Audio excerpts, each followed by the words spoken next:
ખટોદરા વિસ્તારમાં ભંગારનો ધંધો કરતા શ્રમજીવીની 2.5 વર્ષની બાળકી રમતા રમતા ભેદી સંજોગોમાં ગુમ થઈ જતા ખટોદરા પોલીસ દોડતી થઈ ગઈ હતી. ખટોદરામાં રહેતી 2.5 વર્ષની બાળકીની માતાનું અવસાન થયું હોવાથી તેના પિતા રોજ પોતાની સાથે તેને લઈ જતા હતા.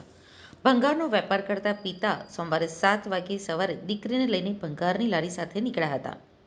સવારે 10 વાગ્યાના અરસામાં પિતા પુત્રી જીત ઇન્ડસ્ટ્રીયલ સોસાયટી સામે આવેલી ખાડી કિનારે રાયકા સર્કલ પાસે આવ્યા હતા. કોઈ કામ હોવાથી પિતા દીકરીને પોતાની લારી પાસે મૂકીને જ ગયા હતા. પિતા પરત આવતા બાળકી ગાયબ હતી, જેથી તેણે ખટોદરા પોલીસમાં ફરિયાદ કરી હતી. ખટોદરા અને પાંડેસરા પોલીસે ટીમ બનાવી તપાસ શરૂ કરી હતી.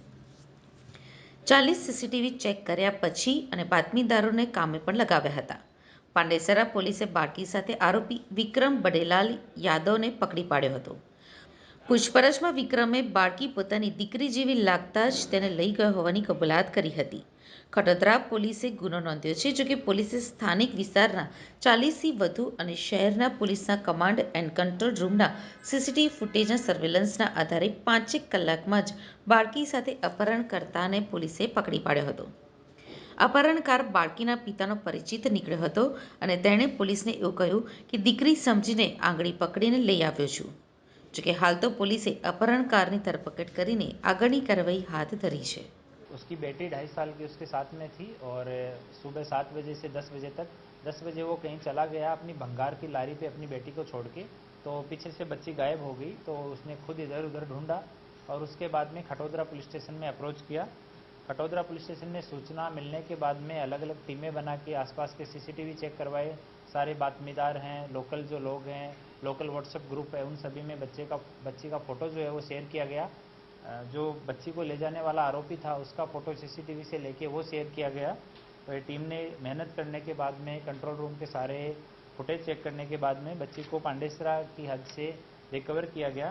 और ले जाने वाला आरोपी जो है विक्रम बड़ेलाल यादव, ये पंचवटी सोसाइटी LIG आवास पांडेसरा में रहता है और छूटक मजदूरी का काम करता है. मूल रूप से यूपी का रहने वाला है.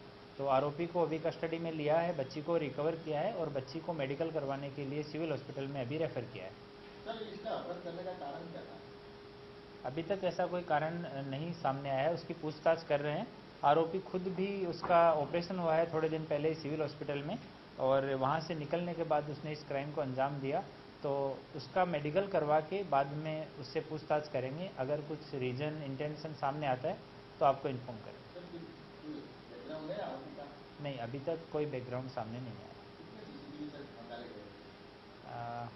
फिजिकली जाके टीम ने 40 जितने सीसीटीवी चेक किए और कंट्रोल रूम के जो सेंट्रलाइज सीसीटीवी है वहाँ बैठ के टीम लगभग इस एरिया के जितने भी सीसीटीवी हैं सबको उन्होंने चेक किया. सर, ये कितने तक कहाँ पे ले जाने वाला था? ये नहीं पता लगा और पूछताछ करेंगे तो उसमें कुछ सामने आएगा. पर इनिशियली वो बोला कि मुझे तो बेटी जैसी लगी थी तो मैं साथ में ले गया था, पर उसको बच्ची रिकवर हो गई है और उसके फादर बच्ची के साथ में है अभी और सिविल हॉस्पिटल मेडिकल के लिए भेज दिया. बाकी क्या कारण लगता है? अभी उससे पूछताछ करेंगे, उसके बाद पता लगेगा तो आपको जानकारी देंगे.